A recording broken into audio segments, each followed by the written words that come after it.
first, for London, exclusive kind of gig where we're going to see you kind of stripped bare tonight. Because for people that don't know, Bridget has filled in for the likes of Alicia Keys for Empire State of Mind and done huge shows such as Coachella, Madison Square Garden. So We did Wireless a couple years ago. This is going to be a completely different experience for you over here. This is so much more nerve-wracking for me than the Wembley, which sounds crazy, but in actuality, it's so much more intimate. So for me, it's my first time really getting to, perform some of these new records for my new EP in addition to some older ones. And, it's the Jazz Cafe. It's world-renowned, so it's a lot of pressure. I'm just excited so many people came out to see me and hear the music. So for people that don't know, that are coming here tonight to witness you without even knowing anything about you, you were signed to Jay-Z's Rock Nation label. How did that come about for people that don't know? And a girl that I had gone to high school with called me out of nowhere and was like, I have this opportunity maybe with this potential manager, but I don't know if you're still singing. And at the time I was like, no, I'm not singing anymore. I'm tired, I'm done, I'm not doing it, I don't want to do it.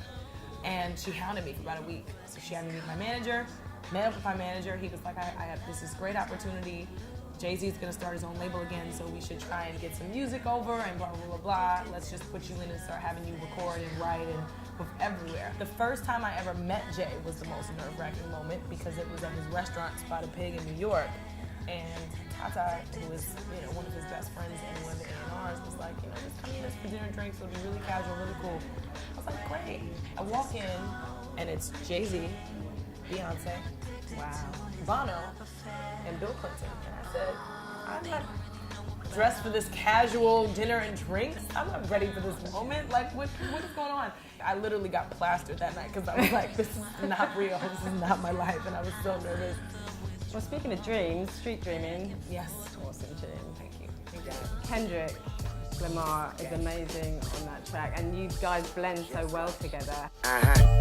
Take a trip with the narcoleptic. Suffered insomnia, but this time it was only seconds. I went out on a limb. I was like, hey, I have this song, and I kind of feel like you should what do you think? Came by and sent it over, and I was like, petrified. I'm like, there's no way he's gonna do this. Sent it back to me within 24 hours. I think he was here, actually. Because I'd already done a version without him, and I was like, well, we should do something else, like make it more interesting and more fun, so we put a version on it. So is the album ready? Almost. Any clues as to who might be on the album? Miguel and I were working on something, so we have a number of things that we're working on, but we'll see what comes of them. Sometimes they surface and sometimes they don't, but either way, if they don't end up on the album, they'll be online, they'll be somewhere.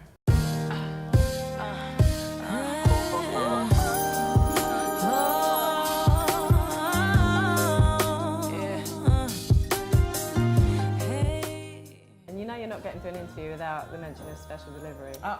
Can you ever get to an interview without the mention No, of the and single I'm special perfectly delivery? fine with that. I love special delivery. Because do you have females coming up to you on a constant basis about the lyrics in this song? Yes, absolutely, every time. Okay, so that was based on a relationship you had?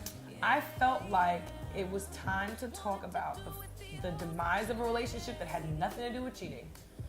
I know for a fact that the fans that are interested listen to my music like a wide variety of things. So it's not just completely classical R&B, but there's a mixture of some weird emo kind of alternative soul in there also, which I think now is what people really gravitate towards. They like the experimentation.